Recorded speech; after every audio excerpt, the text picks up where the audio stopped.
MA in political science and global affairs और political science पर भी एमए किया जा रहा है। एमए करवाया जा रहा है ग्लोबल स्टडीज़ पर, पॉलिटिकल साइंस पर, पॉलिटिक्स कैसे काम करते हैं, पॉलिटिकल सिस्टम्स कैसे काम करते हैं, पॉलिटिकल पार्टीज़ कैसे काम करते हैं, पॉलिटिकल पार्टीज़ के अंदर इलेक्शंस क्या होते हैं, बाहर इलेक्शन क्या होते हैं, सारी चीज़ें आपको पॉलिटिक्स के बारे में अगर जाननी है तो ये डिग्री आपके लिए है, यानी MA in political science and global studies. आज की वीडियो में हम इसको देखने जा रहे हैं, तो मेक श्योर लाइक सब्सक्राइब कर दो ताकि नेक्स्ट वीडियो आपको मिल सके। So this program explores how politics, governments and global systems work. ये प्रोग्राम जो है ये एक्सप्लोर करता है कि कैसे पॉलिटिक्स, गवर्नमेंट्स और ग्लोबल सिस्टम जो है वो वर्क कैसे करते हैं। ठीक है, तीन चीज़ें इसके अंदर है। एक तो पॉलिटिक्स है कि पॉलिटिक्स कैसे काम करती है, गवर्नमेंट्स कैसे काम करती हैं और ग्लोबल सिस्टम्स कैसे वर्क करते हैं। ये तीन चीज़ें हैं जो आपको यहाँ पर देखने को बताती हैं। पॉलिटिक्स में आप पॉलिटिकल पार्टीज और पॉलिटिकल प्रोसेस को देखते हो, गवर्नमेंट्स के अंदर आप गवर्नमेंट प्रोसेस को देखते हो और ग्लोबल सिस्टम्स के अंदर आप एनजीओज और यूनाइटेड नेशंस के वर्क्स, सिक्योरिटी काउंसिल वगैरह इन सब को देखते हो। तो ये चीज़ें आपको यहाँ पर देखने को मिल जाती हैं। It combines political science, power, politics, ideologies इसको with global studies, international relations, globalisation and human rights, इन तीन चीज़ों के साथ आपको मिलाकर दे देती है, ग्लोबल स्टडीज़ के साथ और पॉलिटिकल साइंस के साथ। अब इसके मेन सब्जेक्ट्स पर बात करें तो सबसे पहले पॉलिटिकल थ्योरीज एंड सिस्टम, जो पॉलिटिकल थ्योरीज हैं, जो सिस्टम्स हैं, उनको और वो आप यहाँ से समझ सकते हो। फिर कंपैरेटिव पॉलिटिक्स है। कंपैरेटिव पॉलिटिक्स की अगर बात करें तो यहाँ पर आपको पॉलिटिक्स को कंपेयर करवाया जा सकता है एक कंट्री की दूसरी से, पाकिस्तान की इंडिया से, जो है इटली की जो है टर्की के साथ, इस तरीके से आप देख सकते हो। इंटरनेशनल रिलेशंस यहाँ पर देखे जाते हैं कि इंटरनेशनल रिलेशंस कैसे काम करते हैं, वो यहाँ पर देखने को मिल जाता है। ग्लोबलाइजेशन एंड ग्लोबल गवर्नेंस, ये चीज़ देखने को मिल जाती है कि ग्लोबलाइजेशन क्या होती है, ग्लोबल गवर्नेंस कैसे काम करती है। पब्लिक पॉलिसी एंड एडमिनिस्ट्रेशन, कि पब्लिक पॉलिसी क्या होती है, एडमिनिस्ट्रेशन क्या होती है, ये चीज़ें हम यहाँ पर देखते हैं। Human rights and democracy, human rights कैसे काम करते हैं, डेमोक्रेसी कैसे काम करती है, वो चीज़ें हमें यहाँ पर इसके अंदर देखने को मिल जाती हैं।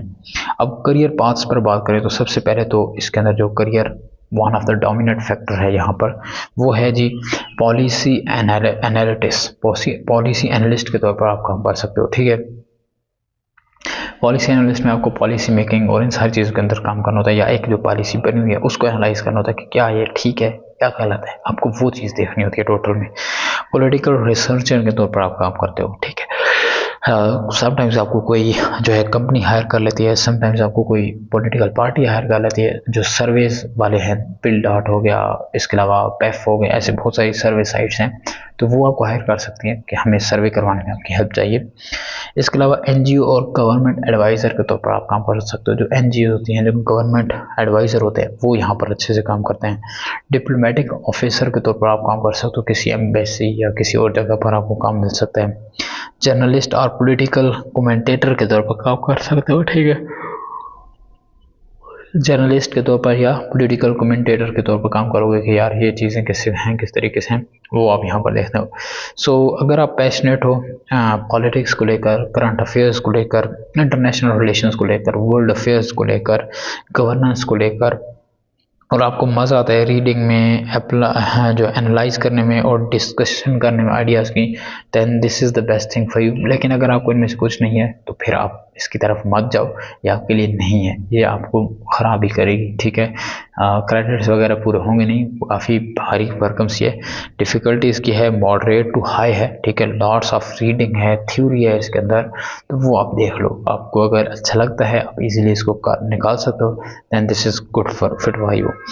अब जॉब स्कोप की बात करें, अच्छी हैं लेकिन कम्पिटेटिव हैं। ठीक है, बहुत मतलब इन पर कंपटीशन बहुत ज़्यादा होता है, तो आप अगर यूनिक होगे, एक्स्ट्रा ऑर्डिनरी होगे, तभी आपको जॉब अच्छे से मिल जाएगी, अदरवाइज यहाँ पर थोड़ा मुश्किल रहेगा। इसके बाद फिट फॉर आपके लिए है, अगर आपने BS इंग्लिश में या ऐसी कुछ किया हुआ है तो फिर आपके लिए बेस्ट रहेगा, आप इसके थ्रू निकल सकते हो and you can go with it के यार हाँ चलो ठीक है, अच्छे तरीके से हमारा काम बन गया।